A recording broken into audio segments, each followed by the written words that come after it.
Arriving in Mumbai on this, our second trip to India, was very, very different from our experience on the first trip. Mumbai can take you by, well, surprise would be an understatement. Shock would be more appropriate. The thing about Mumbai is that once you settle into its rhythm and you stop trying to fight it, then you really start enjoying it. Our first day had one goal in mind, and that was to get some of this stuff. Pav bhaji, a dish we discovered on our first trip and have subsequently started making at home.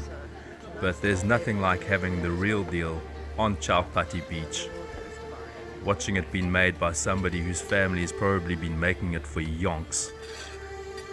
Sitting checking out the locals, being checked out, being served delicious plates of hot pav bhaji, which is basically a sort of veggie stew served with a white bread roll that's fried in butter. I mean, what could go wrong? Happiness is. Kim managed to get pav bhaji in her mouth without getting it all over herself.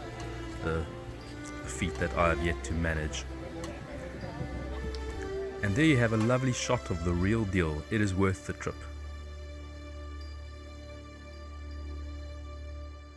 Next day we decided we would go out to Elephanta Island, which is one of a series of islands in the Mumbai harbour area. I think it's about 7 kilometers away from the mainland, and it takes about an hour by ferry.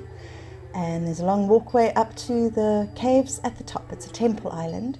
There's a couple of villages on the island. It's quite big, but the main attraction are these caves with their beautiful big sculptures. Caves that are carved into the rock, and then there's big sculptures inside them.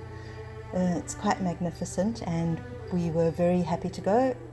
Got very hungry getting up there, so we had a thali. That evening, as we wandered around the streets looking for a bite to eat, we watched this spectacular spectacle. Look at this man making naan bread. He makes it look so easy. It is an impressively fast production line. We decided to try our luck at Cafe Mondegar for dinner and stood in quite a long queue to get in. Once we were ensconced, we understood why it is so popular. The food is outstandingly tasty and the atmosphere is super friendly. The tables are so close to one another that you almost can't squeeze yourself into your seat.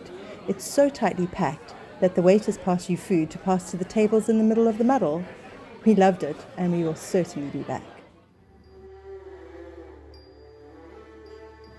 The next day was a travel day, and we killed some time breakfasting at Cafe Leopold before heading off to the airport.